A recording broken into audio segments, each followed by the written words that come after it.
안녕하세요. 노무법인 예성의 김순주 노무사입니다. 이번 시간에는 고용지원금 중에 유급 고용유지지원금에 대해서 살펴보도록 하겠습니다. 유급 고용유지지원금은 한마디로 어렵더라도 사람은 지키자는 취지에서 마련된 제도인데요. 매출 감소나 경영상 위기로 당장 인건비 부담이 커졌을 때 해고 대신 휴업이나 휴직을 선택한 사업주를 국가가 지원하는 것입니다. 즉, 고용 조정을 하지 않고 근로자를 유지한 선택 자체를 제도적으로 뒷받침하는 장치라고 볼 수 있는데요. 먼저 지원 대상부터 살펴보겠습니다. 지원 대상은 매출이 이전보다 15% 이상 감소했거나 최근 2개 분기 연속 매출 감소가 발생한 사업장입니다.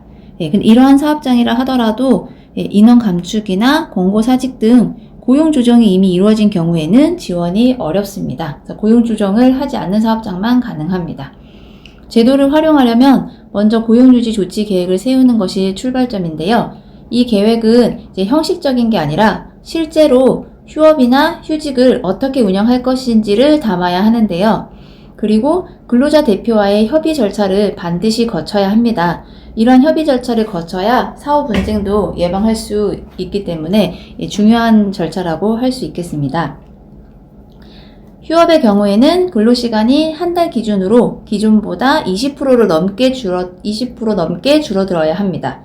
단순한 근무 조정 수준으로는 부족하고 체감 가능한 수준의 단축이 필요하다는 의미입니다. 휴직은 1개월 이상 계속해서 유급으로 실시해야 하고 무급 휴직은 이 유급 고용지원금에서는 지원 대상이 아닙니다. 중요한 점은 사업주가 먼저 근로자에게 수당을 지급해야 한다는 것인데요. 지원금은 선지급 후 신청 방식이기 때문에 자금 흐름을 미리 고려할 필요가 있겠습니다. 이때 지급하는 휴업 휴직 수당은 평균 임금의 70% 이상이어야 요건을 충족합니다. 다음으로 지원 수준을 보면 지원 수준은 일반 업종의 경우에는 지급한 수당의 3분의 1을 지원해 주는데요. 특별고용 업종이나 고용위기 지역은 지원 비율이 더 높아져 최대 90%까지 지원이 됩니다. 대규모 기업의 경우에는 휴업 휴직 수당의 경우에는 대규모 기업은 2분의 1, 특별고용 지원 업종이나 고용위기 지역에서는 대규모 기업은 3분의 2만큼 지원이 되는데요.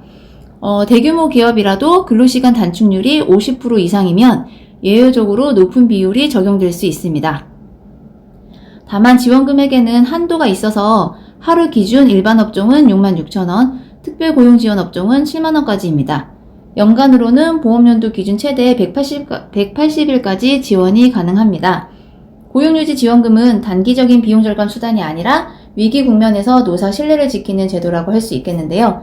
요건과 절차를 정확히 이해하고 준비한다면 인력 유출을 막으면서 경영 부담도 함께 완화할 수 있겠습니다. 이상으로 유급 고용지원금에 대한 설명이었습니다. 감사합니다.